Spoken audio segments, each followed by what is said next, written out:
ಪ್ರಿಯ ನಿರೀಕ್ಷಕರೇ, ನಮಸ್ಕಾರ. ಬೀರ್ಬಲ್ನ ವಿಶೇಷ ಕಾರ್ಯಕ್ರಮಕ್ಕೆ ಆತ್ಮೀಯವಾದ ಸ್ವಾಗತ. ವೀಕ್ಷಕರೇ, ಇವ್ರು ಯಾರು ಬಲ್ಲಿರ?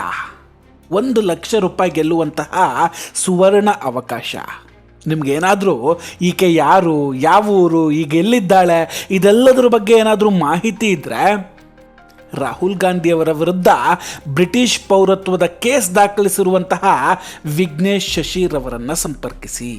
ಅಷ್ಟಕ್ಕೂ ವೀಕ್ಷಕರೇ, ಈಕೆ ನಿಜವಾಗ್ಲೂ ಯಾರು, ಏನಿದು ಬ್ರಿಟಿಷ್ ಪತ್ನಿಯ ಕತೆ, ತುಂಬ ಇಂಟ್ರೆಸ್ಟಿಂಗ್ ಆದಂತಹ ಟಾಪಿಕ್ ಬಗ್ಗೆ ಮಾತಾಡ್ತೀನಿ. ಈಗ ವಿಡಿಯೋವನ್ನು ಕೊನೆವರೆಗೂ ಕೂಡ ಮಿಸ್ ಮಾಡದೆ ನೋಡಿ. ಇನ್ನೂ ಕೂಡ ನಮ್ಮ ಬೀರ್ಬಲ್ ಚಾನಲನ್ನು ಸಬ್ಸ್ಕ್ರೈಬ್ ಮಾಡಿಲ್ಲ ಅಂದರೆ ಈ ಕೂಡಲೇ ಸಬ್ಸ್ಕ್ರೈಬ್ ಮಾಡಿ ಹಾಗೂ ಬೆಲ್ ಐಕಾನನ್ನು ಕ್ಲಿಕ್ ಮಾಡಿ. ವೀಕ್ಷಕರೇ, ರಾಹುಲ್ ಗಾಂಧಿಯವರ ವಿದೇಶಿ ಪತ್ನಿ ಮತ್ತು 2 ಮಕ್ಕಳು, ಇದರ ಬಗ್ಗೆ ಒಮ್ಮೆ ತುಂಬ ಚರ್ಚೆ ಆಗಿತ್ತು. ಬಾಂಗ್ಲಾದೇಶದ ಒಬ್ಬ ಪತ್ರಕರ್ತ ಸಲಾವುದ್ದೀನ್ ಶೋಯಬ್ ದಿ ಬ್ಲಿಟ್ಸ್ ಅನ್ನೋ ಹೆಸರಿನ ಪತ್ರಿಕೆಯಲ್ಲಿ ಒಂದು ದೊಡ್ಡ ಆರ್ಟಿಕಲನ್ನು ಬರೆದಿದ್ರು.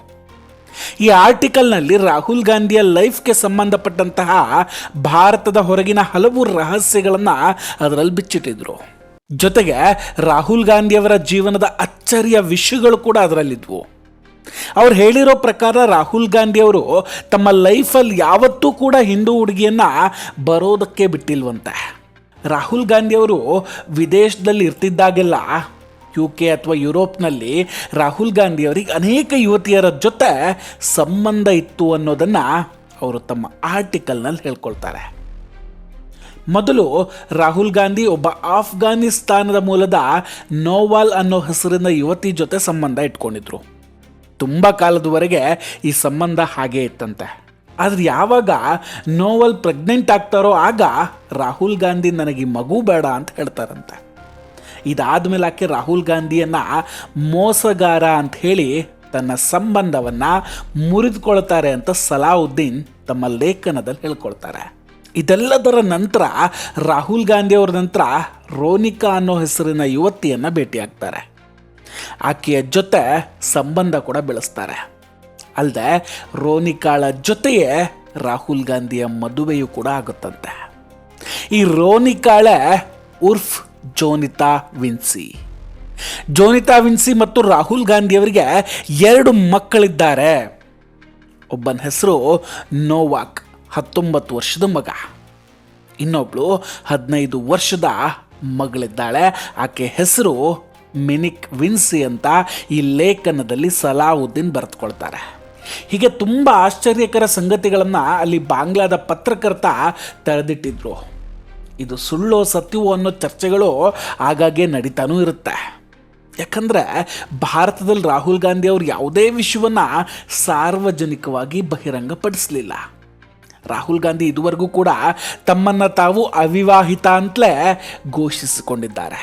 ಆದರೆ ಯಾವಾಗ ಬಾಂಗ್ಲಾದೇಶದಲ್ಲಿ ಅಧಿಕಾರ ಬದಲಾವಣೆ ಆಯಿತು ಅಂದರೆ ಆಗಸ್ಟ್ 5, 2024, ಅದರ 10 ದಿನಗಳ ನಂತರ ಬಾಂಗ್ಲಾದೇಶದ ಸಲಾವುದ್ದೀನ್ ಅನ್ನೋ ಪತ್ರಕರ್ತ ಈ ಆರ್ಟಿಕಲನ್ನು ಬರೀತಾರೆ.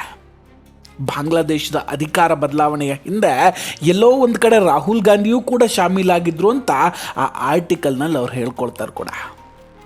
ಈ ಲೇಖನದಿಂದ ಇಡೀ ಬಾಂಗ್ಲಾದೇಶದಲ್ಲಿ ಕೋಲಾಹಲವೇ ಉಂಟಾಗಿತ್ತು. ಈಗ ಈ ವಿಷಯಕ್ಕೆ 1 ವರ್ಷವೇ ಕಳೆದು ಹೋಗಿದೆ. 1 ವರ್ಷದ ಹಿಂದಿನ ಈ ಆರ್ಟಿಕಲ್ ಬಗ್ಗೆ ಈಗ ಹೇಳ್ತಾ ಇರೋದಕ್ಕೆ ಕಾರಣ ಕೂಡ ಇದೆ ನೋಡಿ. ಈ ಹಿಂದೆ ಈ ಯುವತಿಯ ಬಗ್ಗೆ ಬಾಂಗ್ಲಾದೇಶದ ಪತ್ರಕರ್ತ ಬರೆದುಕೊಂಡಿದ್ರು.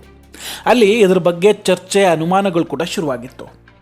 ಆದರೆ ಈಗ ಇಂತಹದ್ದೇ ಹೇಳಿಕೆ ಭಾರತದಿಂದ ಕೂಡ ಹೊರಬರ್ತಾ ಇದೆ.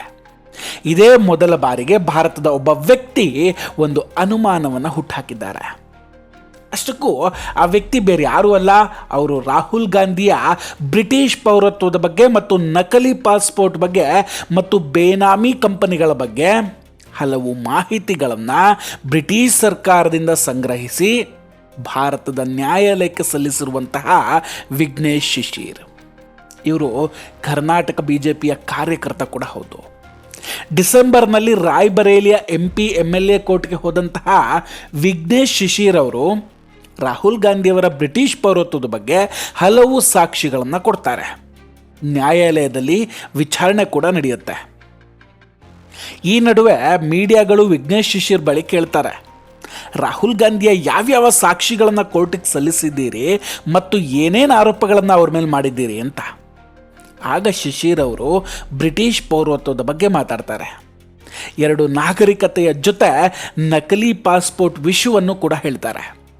ಬೇನಾಮಿ ಕಂಪನಿಗಳ ಬಗ್ಗೆ ಕೂಡ ಮಾತಾಡ್ತಾರೆ. ಜೊತೆಗೆ ಅವ್ರು ಹೇಳ್ತಾರೆ ರಾಹುಲ್ ಗಾಂಧಿ ಅವರು ಭಾರತದ ಸೀಕ್ರೆಟ್ ಇನ್ಫಾರ್ಮೇಷನನ್ನು ಶತ್ರು ದೇಶಗಳಿಗೆ ಕೊಡ್ತಾ ಇದ್ದಾರೆ ಅಂತ. ಇದೆಲ್ಲದರ ಜೊತೆಗೆ ರಾಹುಲ್ ಗಾಂಧಿ ಅವರಿಗೆ ಒಂದು ವಿದೇಶಿ ಕುಟುಂಬ ಇದೆ ಅನ್ನೋದರ ಬಗ್ಗೆ ಕೂಡ ಸಾಕ್ಷಿಗಳು ಸಿಕ್ಕಿದೆ ಅಂತ ನ್ಯಾಯಾಲಯದ ಮುಂದೆ ಹೇಳ್ತಾರೆ. ಈ ಹೇಳಿಕೆಯ ನಂತರ ವಿಘ್ನೇಶ್ ಶಿಶಿರ್ ಸೋಷಿಯಲ್ ಮೀಡಿಯಾ ಅಕೌಂಟನ್ನು ಸರ್ಚ್ ಮಾಡಿದಾಗ ಅಲ್ಲೊಂದು ಪೋಸ್ಟ್ ನಮ್ಮ ಕಣ್ಣಿಗೆ ಬೀಳುತ್ತೆ. ಆ ಪೋಸ್ಟಲ್ಲಿ ವಿಘ್ನೇಶ್ ಶಿಶಿರ್ ಅವರು ಒಬ್ಬ ವಿದೇಶಿ ಮೂಲದ ಮಹಿಳೆಯ ಫೋಟೋವನ್ನು ಶೇರ್ ಮಾಡ್ಕೊಂಡಿದ್ದಾರೆ. ಯಾರು ಈ ಮಹಿಳೆಯ ಬಗ್ಗೆ ಸರಿಯಾದ ಮಾಹಿತಿಯನ್ನು ಕೊಡ್ತಾರೋ ಅವರಿಗೆ ನಾನು 1 ಲಕ್ಷ ರೂಪಾಯಿಗಳ ಬಹುಮಾನ ಕೊಡ್ತೀನಿ ಅಂತ ಆ ಪೋಸ್ಟ್ನಲ್ಲಿ ಹಾಕ್ಕೊಂಡಿದ್ದಾರೆ. ಇದೇ ಪೋಸ್ಟ್ ಈಗ ದೆಹಲಿಯಲ್ಲಿ ಬಿಸಿ ಬಿಸಿ ಚರ್ಚೆ ಆಗೋದಕ್ಕೆ ಕಾರಣ ಆಗಿದೆ. ಜೊತೆಗೆ ಒಂದು ಅಚ್ಚರಿಯ ಡೆವಲಪ್ಮೆಂಟ್ ಕೂಡ ಈಗ ನಡೆದಿದೆ. ಇಡಿ ವಿಘ್ನೇಶ್ ಶಿಶಿರ್ ಅವರನ್ನು ವಿಚಾರಣೆಗಾಗಿ ಕರೆಸ್ಕೊಂಡು ರಾಹುಲ್ ಗಾಂಧಿ ಅವರಿಗೆ ಸಂಬಂಧಪಟ್ಟಂತಹ ಯಾವ್ಯಾವ ಮಾಹಿತಿಗಳು ನಿಮ್ಮ ಬಳಿ ಇದ್ದಾವೋ ಅದೆಲ್ಲವನ್ನು ಕೊಡಿ ಅಂತ ಕೇಳಿದ್ಯಂತೆ.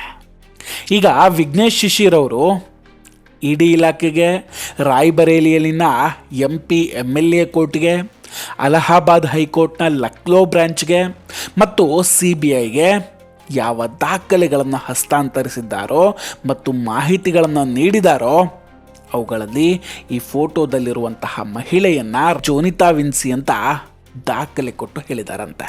ಅಂದರೆ ಈಗ ಇಡಿ, CBI ಮತ್ತು ಕೋರ್ಟಿಗೆ ರಾಹುಲ್ ಗಾಂಧಿಯ ವಿದೇಶಿ ಕುಟುಂಬದ ಕನೆಕ್ಷನ್ನು ತಲುಪಿದೆ ಅಂತಾಯಿತು. ಅಲ್ಲದೆ ವಿಘ್ನೇಶ್ ಶಿಶಿರ್ ಅವರು ಚಾಲೆಂಜ್ ಕೂಡ ಮಾಡಿದ್ದಾರೆ. ಈ ಮಹಿಳೆಯ ಸುಳಿವು ಕೊಟ್ಟವರಿಗೆ 1 ಲಕ್ಷ ಬಹುಮಾನ ಕೊಡ್ತೀನಿ ಅಂತ. ಬಟ್ ಎಲ್ಲೂ ಕೂಡ ವಿಘ್ನೇಶ್ ಶಿಶಿರ್ ಅವರು ಈಕೆಯೇ ರಾಹುಲ್ ಗಾಂಧಿಯವರ ಪತ್ನಿ ಅಂತ ಹೇಳ್ಕೊಂಡಿಲ್ಲ. ಭಾರತದ ಮಾಧ್ಯಮಗಳು ಇಂತಹ ರಿಪೋರ್ಟ್ಗಳನ್ನು ವರದಿ ಮಾಡೋದಕ್ಕೆ ಹಿಂದಿನಿಂದಲೂ ಕೂಡ ಹಿಂದೇಟು ಹಾಕ್ತಾನೆ ಇದೆ. ಆದರೆ ಭಾರತದಿಂದ ಹೊರಗೆ ಬಾಂಗ್ಲಾದೇಶದಲ್ಲೇ ಆಗಲಿ, ಕೊಲಂಬಿಯಾನೇ ಆಗಿರಲಿ, ಅಲ್ಲೆಲ್ಲವೂ ಕೂಡ ಈ ವಿಷಯಗಳು ಚರ್ಚೆ ಆಗ್ತಾ ಇದ್ದಾವೆ. ಈಗ ವಿಘ್ನೇಶ್ ಶಿಶಿರ್ ಈ ಫೋಟೋವನ್ನು ಶೇರ್ ಮಾಡಿದ ನಂತರ ಇನ್ನೂ ಕೋಲಾಹಲ ಜೋರಾಗಿದೆ. ನಂತರ ಗೊತ್ತಾಗುತ್ತೆ 1995ರಲ್ಲಿ ರಾಹುಲ್ ಗಾಂಧಿ ಅವರು UKಯಲ್ಲಿದ್ದಾಗ ಇದೇ ಹೆಸರಲ್ಲಿ ಕಾಲೇಜಿಗೆ ಅಡ್ಮಿಷನ್ ಕೂಡ ತಗೊಂಡಿದ್ರು ಅಂತ. ಈಗ ಯಾವ ವಿಷಯದ ಕುರಿತು ಬಾಂಗ್ಲಾದೇಶದ ಪತ್ರಕರ್ತ ಆ ಲೇಖನವನ್ನು ಬರೆದಿದ್ದಾರೋ ಅದರಲ್ಲಿಯೂ ಕೂಡ ಅವರು ಜೋನಿತಾ ವಿನ್ಸಿ ಅನ್ನೋ ಹೆಸರನ್ನು ಹೇಳಿದ್ದಾರೆ. ಜೊತೆಗೆ ರಾಹುಲ್ ವಿನ್ಸಿ ಮಗ ನೋವಾ ವಿನ್ಸಿ, ಮಗಳು ಮಿನಿಕ್ ವಿನ್ಸಿ ಅಂತ ಹೇಳ್ಕೊಂಡಿದ್ದಾರೆ. ಎಲ್ಲೋ ಒಂದು ಕಡೆ ಈಗ ಎಲ್ಲ ಡಾಟ್ಗಳು ಕೂಡ ಕನೆಕ್ಟ್ ಆಗ್ತಾ ಇದ್ದಾವೆ. ಬಿಹಾರ ಚುನಾವಣೆಯ ಟೈಮಲ್ಲಿ ಕೂಡ ಇಂತಹ ವಿಷಯಗಳು ಹೊರಗೆ ಬಂದಿದ್ವು. ರಾಹುಲ್ ಗಾಂಧಿ ಅವರ ಆಪ್ತ ತೇಜ್ ಪ್ರತಾಪ್ ಯಾದವ್ ಕೂಡ ಮಾತಿನ ಬರದಲ್ಲಿ ರಾಹುಲ್ ಗಾಂಧಿ ಅವರು ತಮ್ಮ ಕುಟುಂಬವನ್ನು ಭೇಟಿ ಮಾಡೋದಕ್ಕೆ ವಿದೇಶಕ್ಕೆ ಹೋಗಿದ್ದಾರೆ ಅನಿಸುತ್ತೆ ಅಂತ ಹೇಳಿಕೆಯನ್ನು ಕೊಟ್ಬಿಟ್ಟಿದ್ರು. ಈಗ ಈ ಫೋಟೋ ರಾಹುಲ್ ಗಾಂಧಿಯ ಸಮಸ್ಯೆಗಳನ್ನು ಮತ್ತಷ್ಟು ಹೆಚ್ಚು ಮಾಡ್ತಾ ಇದೆ. ರಾಹುಲ್ ಗಾಂಧಿ ಅವರು ಯಾವಾಗಲೂ ನಾಮಪತ್ರ ಸಲ್ಲಿಸುವಾಗಲೂ ಕೂಡ ಅವಿವಾಹಿತ ಅಂತಲೇ ಹೇಳ್ಕೊಂಡಿದ್ದಾರೆ. ಒಮ್ಮೆ ರಾಹುಲ್ ಗಾಂಧಿ ಅವರನ್ನು ಮದುವೆ ಯಾವಾಗ ಆಗ್ತೀರಾ ಅಂತ ವೇದಿಕೆಯಲ್ಲಿ ಕೇಳಿದಾಗ ರಾಹುಲ್ ಗಾಂಧಿ ಅವರು ತುಂಬಾ ನಕ್ಕುಬಿಟ್ಟಿದ್ರು. ಆ ನಗುವಿನ ಹಿಂದೆ ಕಾರಣ ಏನಿತ್ತು ಅನ್ನೋ ಅನುಮಾನ ಈಗ ತುಂಬಾ ಕಾಡ್ತಾ ಇದೆ. ಈಗ ಒಂದು ಪ್ರಶ್ನೆ ಏನಂದರೆ, ಒಂದು ವೇಳೆ ರಾಹುಲ್ ಗಾಂಧಿ ಅವರು ಮದುವೆ ಆಗಿದ್ದರೆ, ಅವರ ಫ್ಯಾಮಿಲಿ ಇದ್ದಿದ್ದೇ ಆಗಿದ್ದರೆ ಅದನ್ನು ಮುಚ್ಚಿಡುವಂತಹ ಅವಶ್ಯಕತೆ ಆದರೂ ಏನಿತ್ತು? ಇದೆಲ್ಲದರ ನಡುವೆ ಯಾವುದು ಸತ್ಯ, ಯಾವುದು ಸುಳ್ಳು, ಇದೆಲ್ಲದಕ್ಕೂ ಕೂಡ ಉತ್ತರ ಆದಷ್ಟು ಬೇಗ ಸಿಗಬೇಕಿದೆ. ಎಲ್ಲ ಗೊಂದಲಕ್ಕೂ ಒಂದು ತೆರೆ ಎಳಿಬೇಕಿದೆ. ವೀಕ್ಷಕರ, ಇದೆಲ್ಲದರ ಬಗ್ಗೆ ನಿಮ್ಮ ಅಭಿಪ್ರಾಯ ಏನು? ದಯವಿಟ್ಟು ಕಮೆಂಟ್ ಮಾಡಿ ತಿಳಿಸಿ. ನಾವು ಕೊಟ್ಟಂತಹ ಮಾಹಿತಿಗಳು ನಿಮಗೆ ಇಷ್ಟ ಆಗಿದ್ದರೆ ದಯವಿಟ್ಟು ವಿಡಿಯೋವನ್ನು ಲೈಕ್ ಮಾಡಿ ಹಾಗೂ ಶೇರ್ ಮಾಡಿ. ಇನ್ನೂ ಕೂಡ ನಮ್ಮ ಬೀರ್ಬಲ್ ಚಾನಲನ್ನು ಸಬ್ಸ್ಕ್ರೈಬ್ ಮಾಡಿಲ್ಲ ಅಂದರೆ ಈ ಕೂಡಲೇ ಸಬ್ಸ್ಕ್ರೈಬ್ ಮಾಡಿ ಹಾಗೂ ಬೆಲ್ ಐಕಾನನ್ನು ಕ್ಲಿಕ್ ಮಾಡಿ. ನಮಸ್ಕಾರ, ಟೇಕ್ ಕೇರ್ ಆ್ಯಂಡ್ ಬಾಯ್ ಬಾಯ್. ಮತ್ತೆ ಭೇಟಿಯಾಗೋಣ. ಜೈ ಹಿಂದ್.